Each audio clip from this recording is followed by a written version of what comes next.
Hello दोस्तों, नमस्कार।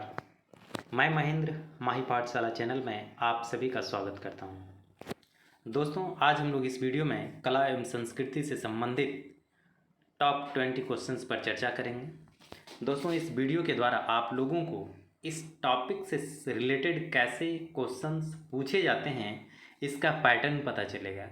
इसलिए आप लोग इस वीडियो को लास्ट तक देखें। तो चलिए हम लोग शुरू करते हैं। सबसे पहला क्वेश्चन है, विश्व प्रसिद्ध मोनालिसा का चित्र किसने बनाया था? A Michelangelo, B Leonardo da Vinci, C Picasso, D van Gogh. दोस्तों, मोनालिसा का चित्र जो पूरे विश्व में फेमस है वो अपनी एक मुस्कान के लिए फेमस है। और यह चित्र जो है इटली के महान कलाकार लियोनार्डो दा विंची ने बनाया था। और इसे पेंट करने में उन्हें लगभग 4 साल लगा था। लियोनार्डो दा विंची का जन्म जो है वो इटली के फ्लोरेंस नामक शहर में हुआ था। लियोनार्डो दा विंची ने मोनालिसा के अतिरिक्त भी कई और चित्र बनाए, जिसमें जो है उनका द लास्ट सफ़र और मैडोना काफ़ी प्रसिद्ध हुआ था। लियोनार्डो दा विंची का ये जो कृति है ये वर्तमान में फ्रांस के लुविरे संग्रहालय में रखी हुई है। इस प्रकार दोस्तों, एक क्वेश्चन के साथ साथ कई अन्य क्वेश्चंस भी बन रहे हैं, इसको आप लोग ध्यान में रखिए। जैसे आपसे ये भी पूछा जा सकता है कि लियोनार्डो दा विंची कहाँ के रहने वाले थे? तो कहाँ के रहने वाले थे? इटली के रहने वाले थे। ये भी पूछा जा सकता है, मान लीजिए आपको पूछ दिया जाएगा कि लियोनार्डो दा विंची कहाँ के रहने वाले थे। आपको हो सकता है 4 शहर का नाम दे दिया जाएगा।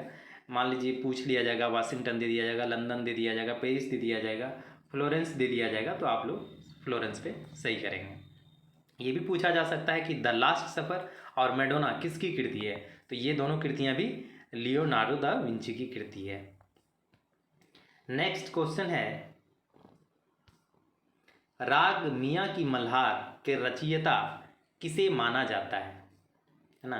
तो यहाँ पे आपके ऑप्शन हैं, ए तानसेन, बी बैजू बावरा, सी अमीर खुसरो और डी स्वामी हरिदास। दोस्तों, राग मियाँ का मल्हार ये जो कृति है वो तानसेन की कृति है। मल्हार का मतलब बारिश या वर्षा होता है। मल्हार राग के गानों को गाने से वर्षा होता है। तानसेन और मीरा दो लोग मल्हार राग में गाने के लिए ही मशहूर थे। तानसेन के मियाँ मल्हार गाने से सूखाग्रस्त प्रदेश में भी वर्षा होती थी, ऐसा लोगों का मानना है। तीसरा क्वेश्चन है, अमीर खुसरो किस शासक के दरबारी कवि थे? दोस्तों, एक यह ऐसा क्वेश्चन है जो थोड़ा सा कन्फ्यूजन वाला है। इसको आप लोग इस तरीके से समझें कि अमीर खुसरो एक ऐसे कवि थे जिन्होंने दिल्ली सल्तनत के 8 शासकों का कार्यकाल देखा था।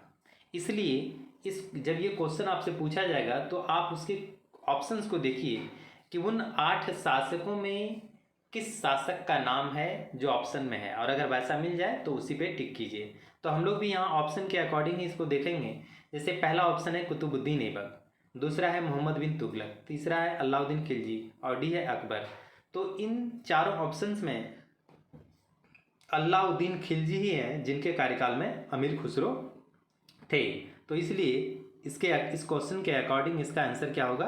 अलाउद्दीन खिलजी।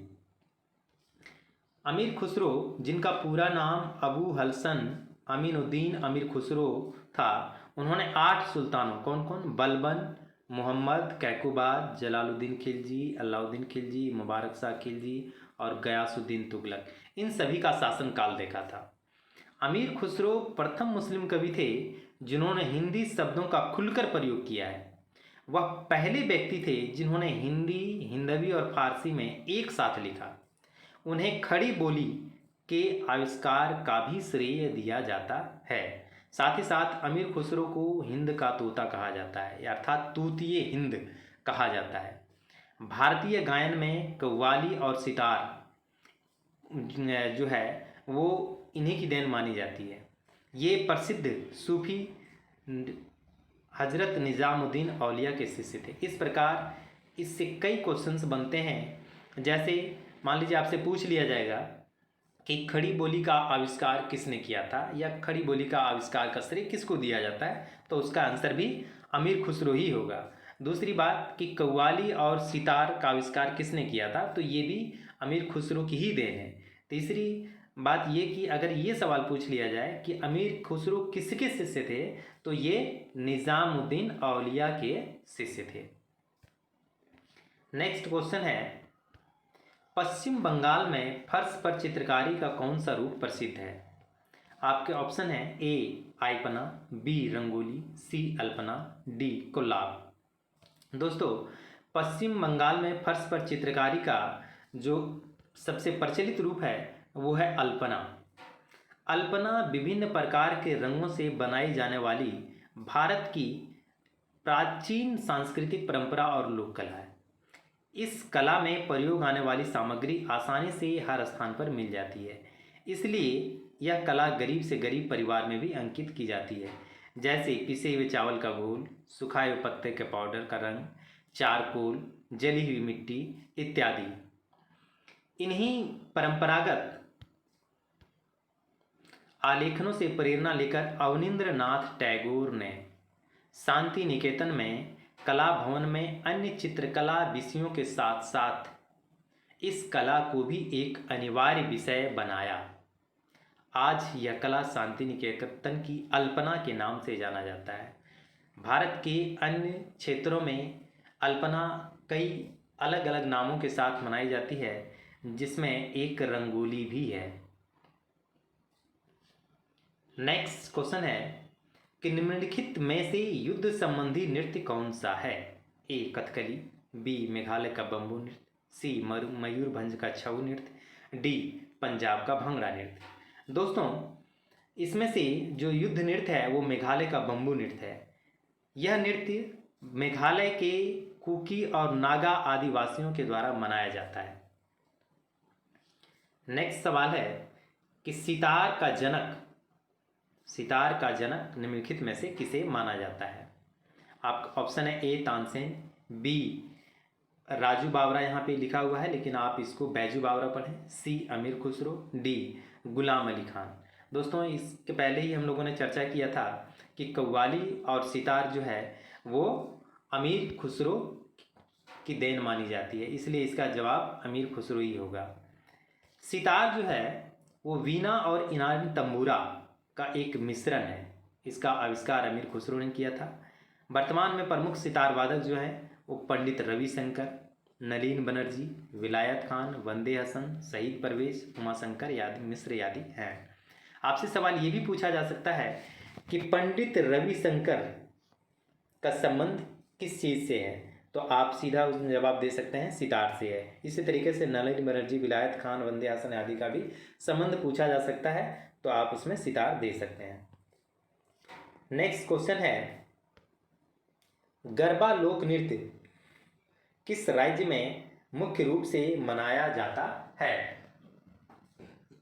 ऑप्शन है ए गुजरात, बी महाराष्ट्र, सी उड़ीसा, डी पश्चिम बंगाल। दोस्तों, गरबा लोक नृत्य सबसे ज़्यादा जो प्रसिद्ध है वो गुजरात का गरबा नृत्य प्रसिद्ध है।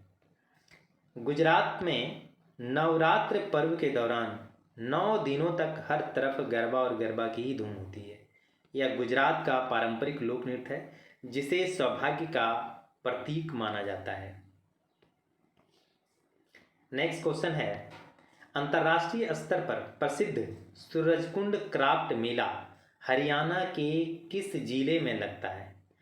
ऑप्शन है ए पानीपत, बी रोहतक, सी फरीदाबाद और डी सिरसा। दोस्तों, ये जो है सूरजकुंड क्राफ्ट मेला ये हरियाणा के फरीदाबाद जिले में लगता है। हरियाणा के पर्यटन विभाग ने सन 1987 में इसे शुरू किया था। तब से हर साल फरवरी के महीने में यह मेला लगता है। यहाँ पर पूरे विश्व से के विभिन्न क्षेत्रों से लोग यहाँ पे आते हैं और हस्तशिल्प से निर्मित जो भी वस्तुएं हैं उसको देखते हैं, खरीदते हैं। नेक्स्ट क्वेश्चन है कि उत्तराखंड के किस मेले में दो गुटों के बीच पत्थर फेंकने की प्रथा है? ए जौलजीबी मेला, बी देवीधुरा मेला, सी गौचर मेला, डी बर्फानी मेला। दोस्तों उत्तराखंड के जो है चंपावत जिले में जो है यह मेला आयोजित की जाती है और यह मेला है देवीधुरा मेला। यह मेला जो है कुल मिला रक्षाबंधन के अवसर पर मनाया जाता है। यहाँ पे हम लोग देख सकते हैं कि यहाँ पे उत्तराखंड में वाराही देवी मंदिर के प्रांगण में, वाराही देवी के मंदिर के प्रांगण में प्रति वर्ष रक्षाबंधन के अवसर पर श्रावणी पूर्णिमा को पत्थरों की वर्षा का एक विशाल मेला जुड़ता है। इस मेले को देवीधुरा मेला में कहते हैं। दोस्तों इस मेले की खास बात यह है कि इस मेले में बहनें अपने भाई को एक तरीके से पत्थर का हथियार देती है और उसे युद्ध के लिए एक तैयार करती है। इसलिए यहाँ पर कई गुटों के लोग जुड़ते हैं और इस मेले का आयोजन करते हैं। नेक्स्ट क्वेश्चन है, दिल्ली स्थित जामा मस्जिद का निर्माण किसने कराया था? ऑप्शन है ए अकबर, बी शाहजहां, सी शेरशाह, डी औरंगजेब। दोस्तों दिल्ली स्थित जो जामा मस्जिद है इसका निर्माण शाहजहां ने करवाया था। यह मस्जिद लाल बलुआ पत्थर और संगमरमर का बना हुआ है। लाल किले से महज 500 मीटर की दूरी पर जामा मस्जिद स्थित है जो भारत की सबसे बड़ी मस्जिद है। इस मस्जिद का निर्माण शाहजहां ने करवाया था। इसे बनाने में लगभग 6 वर्ष का समय और लगभग 10 लाख रुपए लगे थे। नेक्स्ट क्वेश्चन है कि झारखंड का शिमला किसे कहा जाता है? ए रांची, बी हजारीबाग, सी नेत्रहाट, डी जमशेदपुर। दोस्तों झारखंड का शिमला रांची को कहा जाता है। रांची को झारखंड का शिमला उसके जलवायु विशेषता के कारण ही कहा जाता है। हालांकि झारखंड का सबसे जो ठंडा जगह है वो नेत्रहाट है माना जाता है, लेकिन चूंकि नेत्रहाट एक पार्टिकुलर समय में ही सबसे ज़्यादा ठंडा रहता है, लेकिन पूरे वर्ष के दौरान रांची का क्लाइमेट ऐसा रहता है जिसके कारण उसकी तुलना शिमला से की जाती है। नेक्स्ट क्वेश्चन है, जादूपटिया चित्रकला शैली का संबंध किस राज्य से है? ए बिहार, बी झारखंड, सी उड़ीसा, डी पश्चिम बंगाल। दोस्तों जादूपटिया चित्रकला शैली का संबंध जो है वो झारखंड से है। जादूपटिया झारखंड के संथाल जनजाति की लोक चित्रकला है। आपसे ये भी पूछा जा सकता है कि जादूपटिया चित्रकला शैली किस जनजाति के साथ जुड़ी हुई है, तो आप सीधा वहाँ पे संथाल जनजाति सही करेंगे। जो इस समाज के इतिहास और दर्शन को पूर्णतः अभिव्यक्त करने की क्षमता रखती है। यह संथाली समाज से जुड़ी प्राचीन लोक कला है जो इस समाज के उद्भव, विकास, रहन सहन, धार्मिक विश्वास एवं नैतिकता को व्यक्त करती है। इस शैली के कलाकार वंश परंपरा के आधार पर इस कला को अपनाते हैं। इनके नाम के साथ जादूपटिया शब्द जुड़ा रहता है। जादो जो है, जादो संथालों में पुरोहितों को कहा जाता था। वे इस चित्रकला के सहारे अपनी जीविका चलाते थे। नेक्स्ट सवाल है, उस्ताद मंसूर किसके शासनकाल के प्रसिद्ध चित्रकार थे? ए अकबर के शासनकाल के दौरान, बी जहांगीर के, सी शाहजहां के, डी औरंगजेब के। दोस्तों उस्ताद मंसूर जो है वो जहांगीर के शासनकाल में थे। उस्ताद मंसूर एवं अबुल हसन जहांगीर के श्रेष्ठ कलाकारों में से थे। उन्हें बादशाह ने क्रमशः नादिर उल अस्त्र एवं नादिर उल जमा की उपाधि प्रदान की थी। अर्थात कहने का मतलब ये है कि उस्ताद मंसूर को जो है वो नादिर उल अस्त्र की उपाधि दी गई थी और अबुल हसन को जो है वो नादिर उल जमा की उपाधि दी गई थी। मंसूर जो है वो दुर्लभ पशुओं, बिरले पक्षियों एवं अनोखे पुष्प आदि के चित्रों को बनाने का चित्रकार था। उसकी महत्वपूर्ण कृति में साइबेरिया का बिरला सारस एवं बंगाल का एक पुष्प है। दोस्तों बहुत सारे एग्जाम्स में ऐसा भी क्वेश्चन पूछा गया है कि साइबेरिया का बिरला सारस किसकी कृति है, तो उस्ताद मंसूर की कृति है। ये भी पूछा जा सकता है कि बंगाल का एक पुष्प किसकी कृति है, तो वो भी जो है उस्ताद मंसूर की कृति है। वह मतलब वह जो है पक्षी चित्र विशेषज्ञ था, और साथ जो अबुल हसन था वो व्यक्ति चित्र विशेषज्ञ था। नेक्स्ट क्वेश्चन है, निम्नलिखित में से किस स्थान पर कुंभ मेला का आयोजन नहीं किया जाता है? ए इलाहाबाद, बी हरिद्वार, सी भोपाल, डी नासिक। दोस्तों इसमें से जो है जो ऑप्शंस दिए हुए हैं उसमें मात्र भोपाल एक ऐसा ऑप्शन है जहाँ पे कुंभ मेला का आयोजन नहीं किया जाता है। अब हम लोग देखते हैं कि कुंभ मेला का आयोजन कहाँ कहाँ किया जाता है। कुंभ मेला का आयोजन प्रयाग, हरिद्वार, उज्जैन और नासिक में किया जाता है। इनमें से प्रत्येक स्थान पर प्रति 12वें वर्ष और प्रयाग में 2 कुंभ पर्वों के बीच 6 वर्ष के अंतराल पर अर्धकुंभ मेला भी होता है। इस प्रकार हम लोग ये भी जान सकते हैं, या आपसे पूछा जा सकता है कि अर्धकुंभ मेला कहाँ आयोजित की जाती है। तो अर्धकुंभ मेला कहाँ आयोजित की जाती है? प्रयाग में, जो 6 वर्षों पर आयोजित की जाती है। बाकी हरिद्वार, उज्जैन और नासिक में जो है वो कुंभ मेला, पूर्ण कुंभ मेला ही आयोजित की जाती है। यह जो मेला है वो मकर संक्रांति के दौरान आयोजित की जाती है। नेक्स्ट क्वेश्चन है कि उत्तर भारत में मंदिर निर्माण की शैली क्या कहलाती है? ए नागर शैली, बी द्रविड़ शैली, सी बेसर शैली, डी इनमें से कोई नहीं। दोस्तों उत्तर भारत में जो मंदिर निर्माण की शैली है वो नागर शैली है। पूरे भारत में मंदिर निर्माण की 3 शैलियाँ विकसित हुई थी, नागर शैली, द्रविड़ शैली और बेसर शैली। अर्थात कहने का मतलब ये है कि जो उत्तर भारत में मंदिर निर्माण की जो शैली विकसित हुई वो नागर शैली कहलाई, और दक्षिण भारत में जो शैली विकसित हुई उसे द्रविड़ शैली कहा जाता है। और इन दोनों शैलियों के मिश्रण से, अर्थात नागर शैली और द्रविड़ शैली के मिश्रण से जहाँ पे मंदिर का निर्माण किया गया, अर्थात ऐसा मंदिर जहाँ पे दोनों शैली की विशेषता देखने को मिलती है, उसे बेसर शैली कहा जाता है। नागर शैली के मंदिर मुख्यतः नीचे से ऊपर तक आयताकार होते हैं। इन मंदिरों का निर्माण ऊंची वेदी अर्थात मतलब मंच या चबूतरा पर किया जाता था। इनका गर्भगृह वर्गाकार होता है जिसके ऊपर वक्राकार शिखर उपस्थित होता है, जिसे रेखीय नागर या आर्त शिखर कहते हैं। मंदिर में शिखर जो है अपनी ऊंचाई क्रम में ऊपर की ओर पतला होता चला जाता है। इस शैली के सबसे पुराने उदाहरण गुप्तकालीन मंदिरों में विशेषकर जो है देवगढ़ का दशावतार मंदिर और भीतरगांव का जो मंदिर है उसमें देखने के लिए मिलता है। नेक्स्ट क्वेश्चन है कि डायमंड हार्बर और साल्ट लेक सिटी कहाँ अवस्थित है? ए कोलकाता, बी मुंबई, सी चेन्नई और डी नई दिल्ली। दोस्तों डायमंड हार्बर और साल्ट लेक सिटी जो है वो कोलकाता में अवस्थित है। डायमंड हार्बर कोलकाता का दक्षिणी उपनगर है जो हुगली नदी के तट पर अवस्थित है। यह 24 परगना जिले का उपमंडल भी है।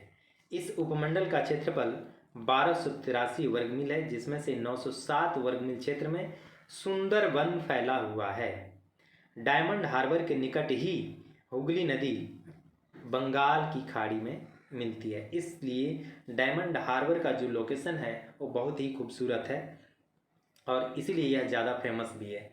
और दूसरी तरफ साल्ट लेक सिटी जो है वो भी कोलकाता से लगभग 8.5 किलोमीटर की दूरी पर योजनाबद्ध तरीके से बनाया गया है। लेकिन अगर मुख्य रूप से साल्ट लेक सिटी की बात की जाए तो यह अमेरिका के यूटा प्रांत की राजधानी एवं उस राज्य की सबसे ज़्यादा आबादी वाला शहर है, जिसे पहले ग्रेट साल्ट लेक सिटी के नाम से जाना जाता था। उसी को फॉलो करते हुए जो है यहाँ कोलकाता में जो है साल्ट लेक सिटी का निर्माण किया गया है। नेक्स्ट क्वेश्चन है इंदिरा गांधी राष्ट्रीय मानव संग्रहालय कहाँ अवस्थित है? ए नई दिल्ली, बी भोपाल, सी कोलकाता और डी गुवाहाटी। दोस्तों इंदिरा गांधी राष्ट्रीय मानव संग्रहालय वो भोपाल में अवस्थित है। यह मध्य प्रदेश के भोपाल में अवस्थित है। 1993 के पूर्व इसे राष्ट्रीय मानव संग्रहालय के नाम से जाना जाता था। इसकी यह विशेषता है कि यह देश का पहला ओपन एयर म्यूजियम है। 200 एकड़ में फैला यह एशिया का सबसे बड़ा म्यूजियम भी है। यह जीवित संस्कृति को संरक्षित संग्रहित कर रहा है। जिस जगह पर मानव संग्रहालय बना है वहाँ 3000 साल पुराने शैल चित्र भी अवस्थित हैं। नेक्स्ट क्वेश्चन है, विश्व के 7 नए अजूबे में चिचेन इत्जा को सम्मिलित किया गया है। यह कहाँ अवस्थित है? ए ब्राज़ील, बी मैक्सिको, सी इटली, डी फ्रांस। दोस्तों, चिचेन इत्जा पिरामिड जो है वो मैक्सिको के युकातान प्रायद्वीप पर अवस्थित है। इस पिरामिड को माया सभ्यता के लोगों ने बनाया था। इसके अलावा विश्व के अन्य 6 नए अजूबे जो हैं वो इस प्रकार हैं। पहला है मसीह उद्धारक जो कि रियो डी जेनेरो ब्राज़ील में अवस्थित है। दूसरा है रोमन कोआजियम जो कि रोम में अवस्थित है, यह इटली में है। तीसरा है ताजमहल जो हम लोग जानते हैं भारत में अवस्थित है। चौथा है चीन की महान दीवार और पांचवा है माचू पिचू जो कि पेरू में है और छठा है पेट्रा जो कि जॉर्डन में अवस्थित है।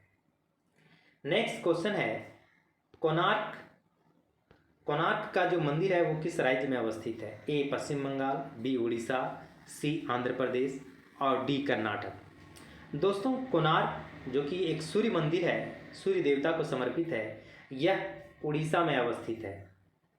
इस मंदिर का निर्माण 13वीं शताब्दी में गंग वंश के राजा नरसिंह देव ने करवाया था।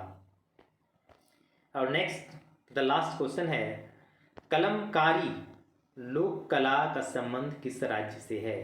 ए गुजरात, बी बिहार, सी हरियाणा और डी आंध्र प्रदेश।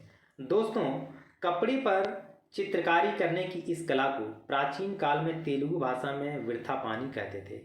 कलमकारी कला जो है प्राचीन समय से चली आ रही है। 16वीं शताब्दी में गोलकुंडा के कुतुब शाही सल्तनत ने इस कला को प्रश्रय दिया। इसी दौरान ये कला कलमकारी के नाम से प्रसिद्ध हुई। कलमकारी शब्द जो है वो फारसी शब्द कलम और कारी से जोड़कर बनाया गया है। दोस्तों, यह जो है कला वह आंध्र प्रदेश और तेलंगाना में मुख्य रूप से प्रसिद्ध है, लेकिन वर्तमान में धीरे धीरे यह भारत के अन्य क्षेत्रों में भी विकसित होता जा रहा है। प्राचीन समय में कलमकारी प्रथा पूरे विश्व में सबसे ज़्यादा प्रसिद्ध था और कलमकारी द्वारा जो चित्र बनाए जाते थे वो विदेशों में काफ़ी ज़्यादा उसका डिमांड होता था। दोस्तों, अगर आप लोगों को यह वीडियो जो मैंने बनाया है उसमें दी गई जानकारी अच्छी लगी हो तो प्लीज़ इसे लाइक, शेयर एंड सब्सक्राइब जरूर करें। और जो कुछ भी इसमें आप लोगों को अच्छा या बुरा लगा हो उसके लिए आप निश्चित तौर पे कमेंट करें। जय हिंद।